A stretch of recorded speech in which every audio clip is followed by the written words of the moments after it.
Hola, bienvenidos a... Hola, bienvenidos a... Hola. Mira que usted escribiendo el documental, sí es difícil, a mí me parece muy difícil el documental. Digamos, también tiene que ver mucho con el control. Yo creo que para mí, Samuel Sajona, lo más difícil del documental son los límites, para mí. Límites en todos los sentidos. En qué se graba, hasta cuándo se graba, hasta qué punto profundizo en algo, hasta qué punto me desvío. O sea, el documental requiere muchos límites, pero como que cuesta, al menos a mí me cuesta saber en qué momento ponerlos, ¿cierto? Qué grabar, qué no grabar, lo que hablábamos, por ejemplo, lo de cuando se está hablando con alguien, que normalmente la gente cambia cuando ve una cámara, entonces cómo manejar eso. En fin, a mí me parece que el documental es muy difícil. Uno ha hecho poquito documental, como dos apenas, y uno entra en un tema y luego le pareció bacán otra cosa, pero no, es que yo estoy hablando de esto, pero es que esto también es muy bueno, entonces lo meto, no lo meto, lo mezclo, o sea, el documental, digamos, sí, lo llevo más a partir del control, como que el control es un poco más complejo que incluso que la misma ficción. Pues ahí hay muchos asuntos. El primero es que depende de la orilla donde te pares, ¿cierto? Cada documental te dice cómo se debía hacer, ¿cierto? Entonces, por ejemplo, hay procesos, o sea, yo tengo muchos referentes en el documental. Ujú. He hecho documentales así como plantea Weisman. Weisman se va, nunca escribió un guión, no investiga. Y este man puede grabar años y puede tener materiales de 300 Mm, horas, 500 horas, 100 horas. Y con ese material escribe un guión y determina cuál es y la ahí sí ya. película, ¿cierto? Pero tenés un universo de material. Hay otros proyectos donde uno puede hacer un guión, pero este es mucho más teso porque te implica un proceso de investigación muy arduo, ¿cierto? Entonces, por ejemplo, yo a La Creciente llego con 50 horas de material, pero es un material muy acotado, ¿cierto? Digamos que hay fórmulas que plantean que para un documental de 90 minutos grabe 90 horas, ¿cierto? Como por cada hora de material, un minuto de película. Pues son como cifras que Sí, te sí, sí. tiran. Pero si uno va determinando, y ahí viene el concepto de la estructura también, y es entonces yo como estructuro mi película para no tener esos puntos de, digamos, de fuga o de escape, ¿cierto? Entonces yo lo que hago es creo como puertos de llegada, es decir, con un personaje, como paso tanto tiempo antes de grabar. Claro, la cámara está ahí, yo grabo en investigación. En La Creciente, en este pueblo, me fui a vivir un mes, por ejemplo. Y Trabajo necesario. sí, pues fue una inmersión, allá no hay señal de celular, no había energía eléctrica, cuando yo llegué, internet menos, entonces yo sabía de alguien de mi casa porque mandaba una carta, me la respondían a los 3 días, entonces fue una desconexión total, una inmersión. Entonces, claro, conocía tanto a los personajes que cuando ya yo planteaba escenas o planteaba asuntos en la estructura de la película, yo ya más o menos intuía cómo el personaje me iba a responder ante las situaciones, ¿cierto? Entonces, eso también te permite, o sea, cuando tenés una investigación sólida, te puedes permitir crear como ciertas secuencias o ciertos guiones de a dónde querés que vaya tu película. Y entonces hay como, uno tiene que tener como una intuición muy clara de lo que quiero lograr, ¿cierto? Por ejemplo, Intuición. en la creciente había un asunto que para mí era el cierre de la película o el inicio, y es que yo necesitaba que el río Magdalena creciera, al punto de que la gente tuviera el agua a la cintura. Ujú. Y ese de hecho fue la pregunta del jurado en el pitch cuando estuvimos en las finales del FDC. Y era como, listo, tu película es muy interesante, pero sí se van a inundar. Y tienes 2 años de contrato. Claro. Entonces, digamos, el reto era que lloviera. Ujú. Eso es algo que no puedes controlar. Y estuvimos esperando un aguacero y una inundación durante 2 años. Y llegó. Y se terminó el rodaje y la inundación nunca llegó. Ay, huevón. Entonces es como empezás a jugar con elementos, listo, hay una creciente que la gente está esperando porque llega, ¿cierto? Pero no en los tiempos de la película. Entonces, ¿cómo jugás conceptualmente para para poder argumentar que la película es sobre la creciente que nunca llegó. Y ahí es donde se vuelve importante los referentes, ¿cierto? Y ver mucho cine. Entonces, Vean claro, cine. me encuentro con dos películas que fueron fundamentales. Días Perfectos de Wim Wenders, la Ujú. de Perfect Days, Sí, sí, la sí de la este señor conozco. japonés que lava baños y Sí, ve es brutal. lo belleza en la belleza en una mariposa, Sí, sí. y como esa vida cotidiana y pasiva y lenta y de esperas, que el man está esperando algo que nadie sabe qué es, Ujú. y pone su musiquita en el carro y vive el día a día como si fuera el último. Entonces yo empiezo a colocar ese concepto dentro de ese material de una gente esperando una creciente que no llega. Entonces había unas cartas que le mandaban al alcalde y el alcalde nunca iba, mirando el clima, esperando a ver en qué momento se iban a inundar. Entonces de Perfect Days yo retomo el concepto de la espera. Ok. Entonces dijo, listo, esto es una película sobre la espera, de algo que no sabemos. Y me encuentro con un documental de Werner Herzog, es un corto que se llama La Soufrière, no sé pronunciar muy bien el francés, y es en una isla del Caribe que hay un volcán que va a explotar, y en esa isla hay una población de 500.000 habitantes, más o menos como Bello, Antioquia. Ujú. Y evacúan toda la ciudad, 500.000 personas que evacúan porque el volcán va a hacer erupción y pues va a morir todo el mundo, pero hay tres personas que deciden quedarse a esperar la muerte. Y Herzog, que está más loco que una cabra, agarra un helicóptero y llega a esa Sí. isla a Y se entrevistar a quedó esas tres ahí. personas para entender el concepto de la muerte, de un volcán que en cualquier momento va a hacer erupción y que inclusive él con su equipo de realización puede morir. Ujú. Pues se desarrolla todo el corto, se hace como se filosofa sobre la muerte y la espera de la muerte, pero entonces el volcán nunca hace erupción. Entonces yo dije, puta, esta es mi película. También. Entonces, entonces, claro, ahí se da el concepto, así nos fuimos a montaje y hace un mes el pueblo se inundó Ay, man. y ya estábamos en montaje. Entonces fue como cancelar todo lo que había en la agenda y vamos a viajar al Magdalena Medio y logramos grabar una Yo te vi por creciente, allá, sí. y queda en la película. Y Entonces, pero, entonces digamos que los límites es todo eso. O sea, es tener el concepto claro, tener referentes, también te dice hasta dónde voy. Eso es como la clave. bueno, hay gente que sí domina bien el documental, que sí lo controla súper bien. Pero sí, sí, a mí le tengo mucho respeto al documental, por eso mismo, porque soy mucho más de control, ¿cierto? De tener como un poquito todo controlado, de ya saber a dónde me direcciono bien, bien, bien, bien. Obviamente resolver cuando no siempre todo sale pues, Mm. al pie de la letra, pero tampoco pues tener tanta, Sí, tanta... es que en el documental, si bien uno puede prever cosas, también uno tiene que estar abierto con la misma intuición y la misma sensibilidad. De hecho, organoléctica, no sé si conoces esa palabra, Organoléctrica, nada. es como la sensibilidad de los sentidos, del olfato, de la escucha, del tacto, de la visión. Y también tienes que estar abierto porque la historia te cambia todo el tiempo. En La Creciente, porque es una película coral de cuatro personajes, y Omar, que es otro de los personajes, de hecho, el que más abruma porque es un personaje muy rico y te da muchos elementos. Él, por allá en la pre me habló de que tenía un hijo, pero hacía 5 años no lo veía. Entonces para mí el hijo nunca fue importante dentro del rodaje. Y yo empiezo a desarrollar a Omar como personaje, y en los últimos rodajes un día llego, además porque yo nunca me comunico con Omar, él no usa celular, nada, él no usa nada. Ujú. O sea, yo sé que yo llego a la vereda y ahí lo voy a encontrar. Si voy ya, ahí está en su hamaca. Sí.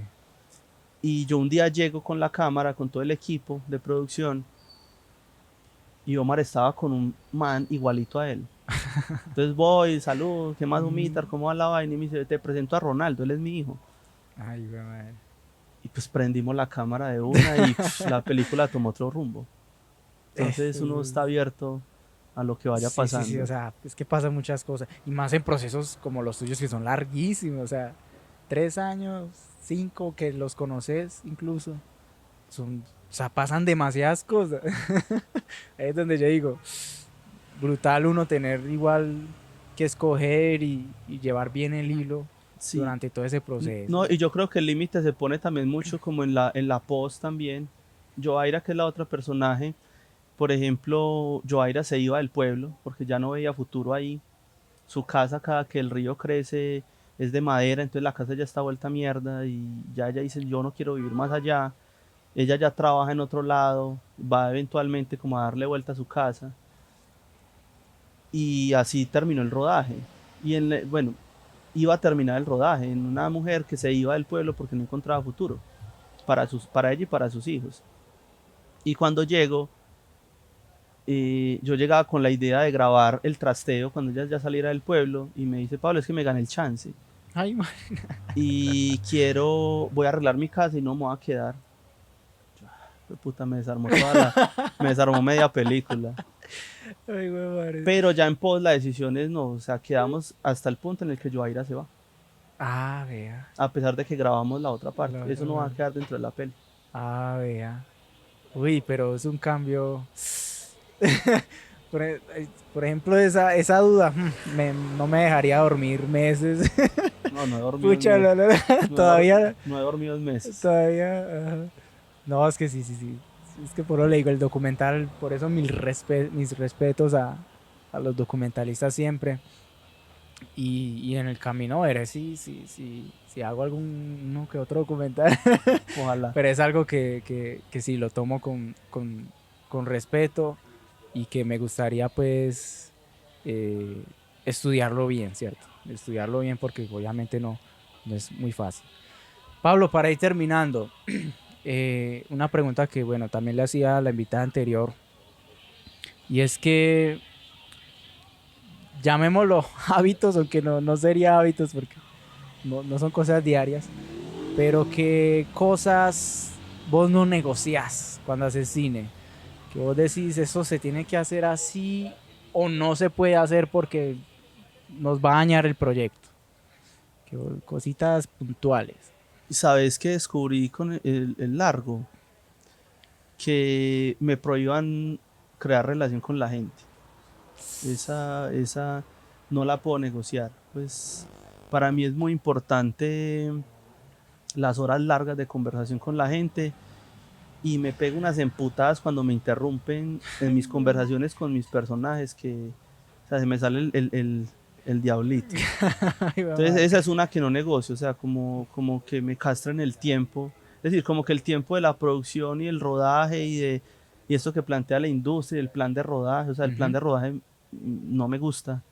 Pues como que para mí es muy importante el estar ahí, ¿cierto? Okay. Es como entrar en otra dimensión de tiempo y espacio y sollarme lo que estoy haciendo. Obviamente tengo el inconsciente ahí pensando que tengo que pasar otra escena y pues claro, uno sabe Sí, eso, terrible. pero es algo que no negocio, el tema de que me dejen hacer las cosas con tiempo. Eso lo he ido aprendiendo. Y lo segundo es plantear representaciones que no son. O sea que para usted las charlas son algo preciado, algo sagrado, Sí, que me dejen hablar con la gente. que le dejen hablar con la Si gente. eran las emputadas que me pego cuando no me dejan hacer eso. Me vuelvo Cuente ahí como un algo. niño chiquito. Cuente ahí algo de una vez que se haya enojado. No, muchas veces. Pues no he llegado al punto de Herzog con Kinski que sacaron un fierro y bueno, y si se va de rodaje lo mato. Eso no ha pasado por fortuna, pero creo que puedo llegar a eso. No, mentiras. No, realmente, pues, por ejemplo, me pasó en el rodaje de una peli que estábamos haciendo Ujú. y claro, como llego a esos contextos rurales, es gente que en serio necesita ser escuchada, es un lugar donde no va el Estado, no va nadie.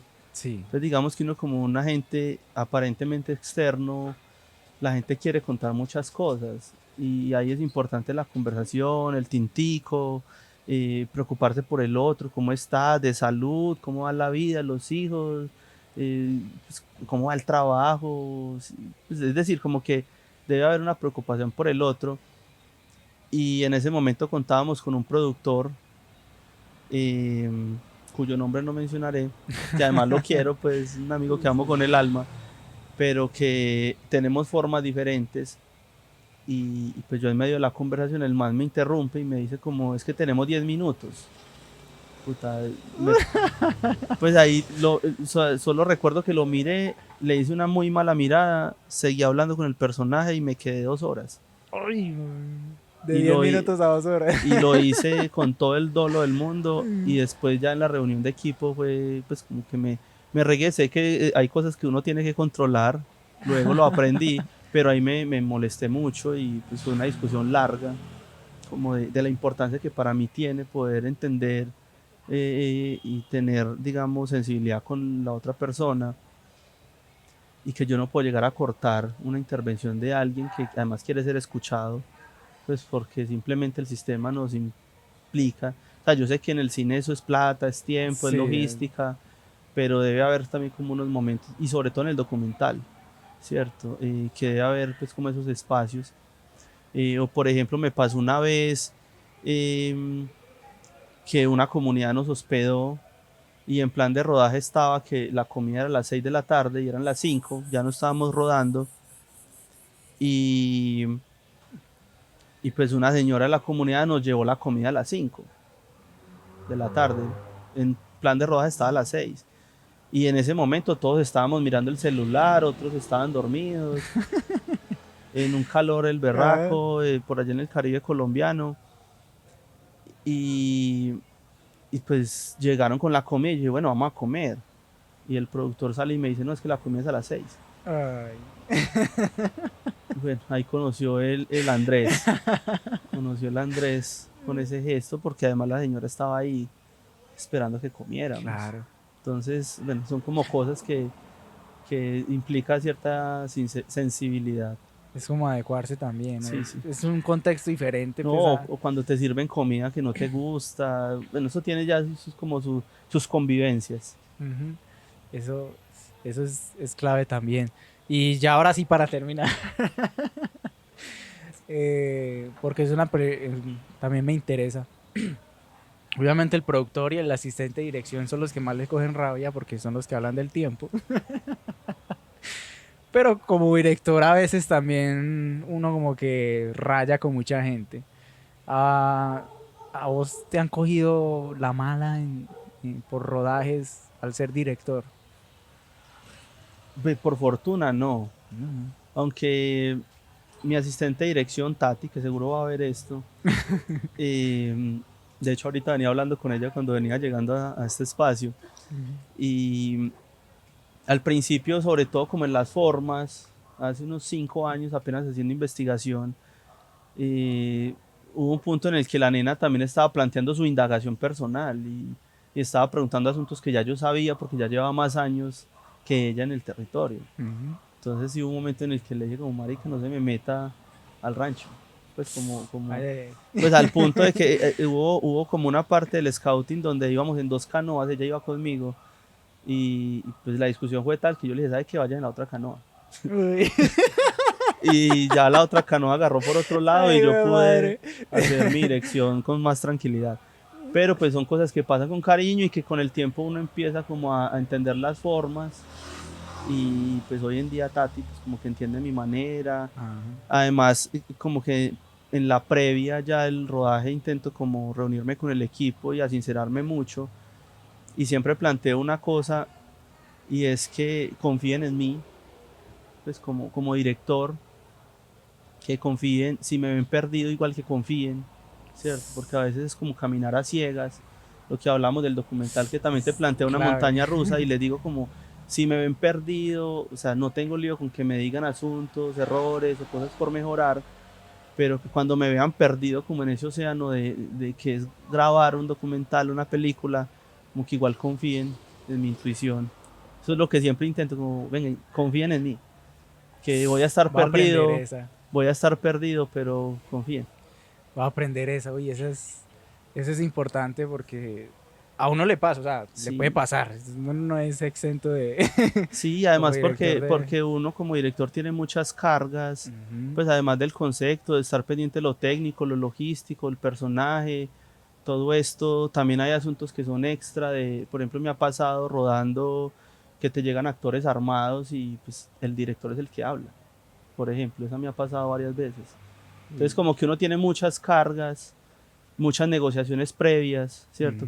Que eso es otro asunto que de pronto no hablé, pero que hacer un documental implica ciertas negociaciones antes, sobre todo en contextos rurales, que es donde a mí me gusta grabar, donde hay que llegar a acuerdos, sobre todo con los grupos armados. Normalmente llego a grabar donde hay actores armados. Eh, entonces como que hay un montón de presiones, de gente que está al lado tuyo, que no necesariamente es del rodaje. Entonces son tantas cosas que en un momento te abrumas y la gente o tu equipo de pronto cree que la vas a embarrar y seguramente sí, pero igual les digo como igual nos metemos todo al pantano, pero vamos a salir, confío. Bacano, uy, me queda, por eso le quería preguntar, porque sabía que me iba a quedar algo bacano y para los que necesitan, los directores que de pronto vean esto y necesitan, creo que es algo fundamental, es algo fundamental cuando no se confía, cuando llegan momentos de dudas e incluso de casi de querer hacer el trabajo del director, empiezan a haber ya otros conflictos Sí, muy es que incómodos, muy yo, malucos. yo creo que es entender el rol del otro, ¿cierto? Es. Mi esposa es mi directora de foto y claro, conversamos mucho sobre la foto, pero cuando ella está rodando es ella. Ujú. Pues claro, yo puedo plantear escenas, planos y plantearle asuntos, pues estoy dirigiendo, pero cuando ella ya está rodando es ella y yo ahí no me meto, Claro. no me meto. Es como confiar en el rol que tiene cada uno y a veces cuando estamos empezando tendemos a como a meternos a pisarle la manguera al otro y eso es un error, eso es un error que Ese se es un comete error. mucho y, y nada, o sea, yo siento que cada quien va haciendo su propio trabajo, además es un trabajo en equipo, pero también es un asunto de que hay un trabajo solitario muy, muy importante, sobre todo cuando uno lo escribe, lo dirige. Ujú. En mis rodajes paso mucho tiempo solo también, intento como estar solo en muchos momentos, no duermo, por ejemplo, duermo una hora, entonces como parte de la madrugada estoy pensando, rayando ideas, o sea, estoy muy ahí. Entonces también hay un trabajo solitario importante y esa intimidad del escritorio y el texto también es muy importante. Bacano. Tiempo a solas también, sí. Bacano. Bueno, Pablo, nos cogió la noche. Yo no sé si me estoy viendo todavía. Nos cogió la noche. Pero gracias, gracias por estar aquí. Hay mucho más por hablar. Nos va a tocar sacar otro podcast Bueno, ahí estamos dispuestos. para hablar otros temitas que faltaron. Pero uno cuando empieza a hablar así, eso nunca es suficiente. Nunca es suficiente. De verdad, muchas gracias por aceptar la invitación. Espero que lo haya disfrutado. Mucho, Espero que haya estado cómodo. mucho, mucho. Y con el cafecito de este lugar, mucho recomendadísimo. Oiga, pues recuerden, sí, recuerden el cafecito. Aquí vamos a estar grabando, yo creo que más. Vamos a ver si el jefe me deja. Sí, Si el patrón me tira, la matrona está por allí. sí. No, Samuel, muchas gracias, muchas gracias. Disfruté mucho el espacio, buen viento con este proyecto. Muchas Hace parte gracias. justamente de lo que estamos hablando y seguir mucho la intuición y la naturaleza del cuerpo y hacer. Pues creo que no hay otro camino. Total. Muchas gracias. Listo, eso es todo. Nos vemos con un próximo invitado. Se vienen personas, se supone que se vienen personas muy especiales y que esperemos que esto siga siendo un espacio bien bacano donde vean estas almas abiertas, desnudándose, pero enseñándonos porque son personas que tienen muchas experiencias chéveres, tienen mucho conocimiento para darnos a nosotros como audiovisuales. Así que eso es todo y chaito. Chao.